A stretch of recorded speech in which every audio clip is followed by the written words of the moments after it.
haddaad jeceshahay in online-kan lacag ka samayso side hustle-kan ku haya side hustle-kan waxaa aaminsanahay aad u fiican yahay side hustle-kan qof walba oo ma aha side hustle-kan markaan waan raadiyay research-an ku sameeyey inuu meel walba ka shaqeeyo waan eegay laakiin ima tusaayo dhibaatada ay leedahay laakiin waa guarantee waa hadaad ku nooshahay like Canada ama ku nooshahay USA ku nooshahay wuu ku shaqeynaa waa huba guarantee waaye laakiin hadaad ku nooshahay meel kale ku nooshahay ma hubo laakiin waa iska fiirin kartaa company-gan waxaa loo yaqaanaa joint brands loo yaqaanaa waa company aad u fiican laakiin badanaa requirement-gooda xaweeyaane wuxuu anfacayaa weliba laakiin haddaad samayso TikTok aad leedahay ama leedahay Instagram ama leedahay Snapchat a video record gareyso basically product ay ku soo dirayaan review ku sameynaysaa link ku siinayaan linkiga waxa gelinaysa iyo bio dadkana oo aad tusaysaa waa iibsanayaan so it's more like affiliate marketing waaye laakiin exactly affiliate marketing ma aha sidoo shaqeeyaan ku bilaabaya marka koowaad the first thing first waxa ku bilaabaysaa waa sign up garanaysaa sign up leedahay waa buuxinaysaa magacaada buuxinaysaa everything buuxinaysaa telefoonkaada gelinaysaa everything gelinaysaa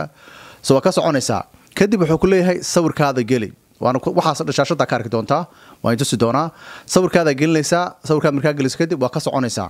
haddana kadib wuxuu kugu xirayaa wax loo yaqaano social networks kugu xirayaa ama TikTok haddaad leedahay like Instagram ama YouTube waxaa leedahay wuu kugu xirayaa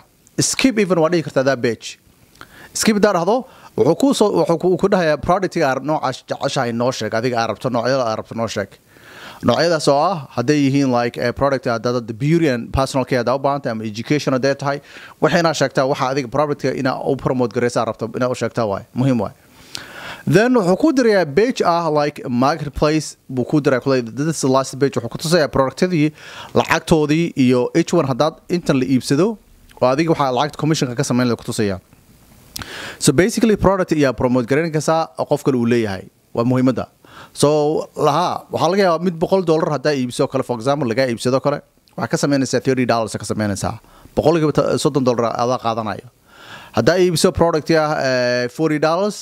waxaa ka qaadanaysaa $15 ay ku siinayaan so deal fiican waaye laakiin waxay ku xiran tahay inuu meel walba ka shaqeynayo so ma garanayo dadka qaarna u shaqeeya laga yaabaa saashashada ka arkaysa everything saas u shaqeeya